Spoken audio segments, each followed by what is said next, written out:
دنیا کے سب سے طاقتور شخص کا سفر، یہ الفاظ سنتے ہی ذہن میں کیا آتا ہے؟ صرف ایک شخص نہیں بلکہ ایک پورا نظام حرکت میں آتا ہے۔ تو آئیے آج دیکھتے ہیں کہ اس ناقابل یقین لاجسٹکس اور سیکیورٹی کے پیچھے کی دنیا کیسی ہے۔ سوال یہ ہے کہ دنیا کے سب سے طاقتور انسان کو سفر کے دوران محفوظ کیسے رکھا جاتا ہے؟ دیکھیے، یہ صرف آنے جانے کی بات نہیں ہے، یہ ایک اتنا پیچیدہ سیکیورٹی چیلنج ہے کہ اس کا اندازہ لگانا بھی مشکل ہے، اور تاریخ گواہ ہے کہ اس معاملے میں چھوٹی سی غلطی بھی جان لے سکتی ہے۔ اور جب ہم تاریخ کی بات کرتے ہیں تو آنکھیں کھل جاتی ہیں۔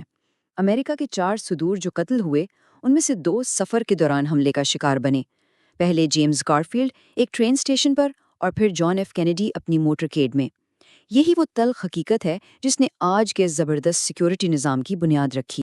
تو آئیے پہلے زمین پر سفر کی بات کرتے ہیں۔ مختصر سفر کے لیے پورا فوکس صدارتی قافلے پر ہوتا ہے، اور اس قافلے کے بالکل بیچ میں ہے ایک گاڑی، ایک ایسی گاڑی جو دنیا میں اور کہیں نہیں ہے۔ لوگ اسے کہتے ہیں پہیوں پر چلتا قلعہ۔ حفاظت کا سب سے پہلا لیئر ہے دھوکہ۔ دیکھیے، قافلے میں کبھی ایک لموزین نہیں ہوتی، ہمیشہ 2 بالکل ایک جیسی لموزین ہوتی ہیں، ایک جیسا ماڈل، ایک جیسا رنگ، یہاں تک کہ نمبر پلیٹ بھی ایک جیسی، اور سفر کے دوران یہ آپس میں جگہ بدلتی رہتی ہیں۔ مقصد سادہ ہے، حملہ آور کو پتہ ہی نہ چلے کہ اصل ٹارگٹ ہے کون سا۔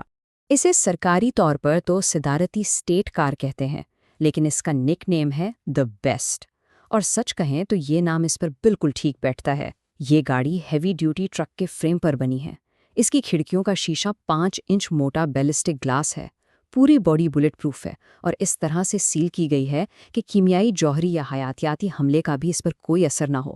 یہاں تک کہ اس کے ٹائر پنکچر پروف ہیں، مطلب فلیٹ ہونے پر بھی یہ چلتی رہتی ہے۔ لیکن دی بیسٹ صرف اپنا بچاؤ نہیں کرتی، یہ حملہ بھی کر سکتی ہے۔ اس میں نائٹ ویژن آپٹکس ہیں، آنسو گیس کے کینن ہیں، شارٹ گنز ہیں، اور اندر ایک ہنگامی آکسیجن کی سپلائی ہے۔ صدر کے بلڈ ٹائپ کے خون کے 2 پنٹ ہمیشہ تیار رہتے ہیں، اور دنیا کا سب سے جدید اور محفوظ مواصلاتی نظام، مطلب ہر حالت کے لیے تیار۔ اتنی ساری حفاظت کا نتیجہ اس گاڑی کا وزن سن کر شاید یقین نہ آئے، 9 ٹن ہے۔ جی ہاں، 9 ٹن، یہ ایک پورے بڑے ہاتھی کے وزن کے برابر ہے۔ لیکن دی بیسٹ اکیلی نہیں ہے، یہ تو صرف اس کہانی کا ایک حصہ ہے۔ اصل چیز ہے وہ پورا ببل، وہ چلتا پھرتا حفاظتی حصار جو اس کے ارد گرد ہوتا ہے۔ ہم بات کر رہے ہیں 50 سے زیادہ گاڑیوں اور 150 سے زیادہ اہلکاروں کے ایک پورے قافلے کی، اور یہ آپریشن 2 حصوں میں ہوتا ہے۔ سب سے پہلے آتی ہے ایڈوانس ٹیم۔ یہ پولیس کی تقریباً 30 گاڑیوں کا گروپ ہوتا ہے جو مرکزی قافلے سے 10 منٹ آگے چل کر پورا راستہ صاف کرتا ہے، ایک کونا چیک کرتا ہے۔ جب وہ گرین سگنل دیتے ہیں تب مرکزی قافلہ آگے بڑھتا ہے، جس کے اندر سیکیور پیکج یعنی صدر کی گاڑی ہوتی ہے۔ اس حصار میں ہر گاڑی کا ایک خاص کام ہے۔ آئیے اس قافلے کی کچھ اہم گاڑیوں کو دیکھتے ہیں۔ شروعات کرتے ہیں اس آپریشن کے نرو سینٹر سے۔ یہ ہے دی روڈ رنر۔ اس کی پہچان اس کی چھت پر لگے ڈھیر سارے اینٹینا سے ہوتی ہے۔ یہ اصل میں ایک چلتا پھرتا کمیونیکیشن ٹاور ہے۔ اس کا کام یہ یقینی بنانا ہے کہ پورے قافلے میں ہر گاڑی کو فون، انٹرنیٹ اور ریڈیو سگنلز مسلسل اور محفوظ طریقے سے ملتے رہیں۔ اب آتی ہے وہ گاڑی جو صدر کی لیموزین سے ٹھیک آگے چلتی ہے، اور اس کا کام ہے ان خطرات سے نمٹنا جو نظر نہیں آتے۔ اسے کہتے ہیں الیکٹرانک کاؤنٹر میجرز وہیکل۔ یہ گاڑی ریموٹ سے پھٹنے والے بموں کے سگنل کو جام کر دیتی ہے، اور اگر کوئی ہیٹ سیکنگ میسائل فائر کیا جائے تو یہ فلیئرز چھوڑ کر اس کا رخ موڑ سکتی ہے۔ یہ ایک ہائی ٹیک الیکٹرانک حفاظتی ڈھال ہے، اور اگر کوئی براہ راست حملہ ہو جائے تو اس کے لیے ایک خصوصی یونٹ ہمیشہ تیار رہتا ہے۔ یہ ہے کاؤنٹر اسالٹ ٹیم یعنی CAT۔ ان کی گاڑی کی کھڑکیاں ہمیشہ کھلی رہتی ہیں، اور اندر بھاری ہتھیاروں سے لیس سیکرٹ سروس ایجنٹ موجود ہوتے ہیں۔ باقی ایجنٹوں کا کام صدر کو بچانا ہے، لیکن CAT کا مشن ہے حملہ آور کو فوراً اور پوری طاقت سے ختم کرنا۔ اچھا، یہ تو ہوئی زمین کی بات، لیکن جب سفر لمبا ہو، ملک سے باہر جانا ہو، تب یہ پورا کا پورا سیکیورٹی ببل زمین سے اٹھ کر ہوا میں چلا جاتا ہے، اور یہ ایک ایسا لاجسٹیکل کارنامہ ہے جس کا تصور کرنا بھی مشکل ہے۔ بین الاقوامی سفر سے 2 دن پہلے ہی امریکہ کے C-17 گلوب ماسٹر کارگو طیارے حرکت میں آ جاتے ہیں۔ یہ جہاز صدر کی لیموزین، دوسری گاڑیاں، یہاں تک کہ ہیلی کاپٹرز کو بھی اٹھا کر منزل پر پہنچا دیتے ہیں۔ اس طرح جب صدر اپنے جہاز سے اترتے ہیں تو ان کا پورا قافلہ زمین پر ان کا انتظار کر رہا ہوتا ہے۔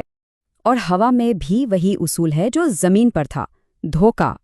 صدر کے پاس 2 اہم آپشنز ہیں، چھوٹے سفر کے لیے مرین 1 ہیلی کاپٹر اور لمبے سفر کے لیے ایئر فورس 1 جیٹ، اور دونوں میں ایک ہی حکمت عملی استعمال ہوتی ہے۔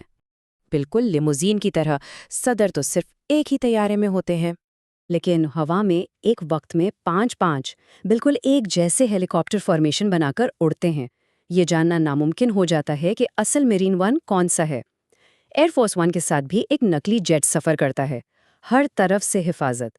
تو سینکڑوں لوگ، درجنوں گاڑیاں، جدید ترین فوجی ہارڈ ویئر، ظاہر ہے اس سب پر خرچ بھی بہت آتا ہوگا۔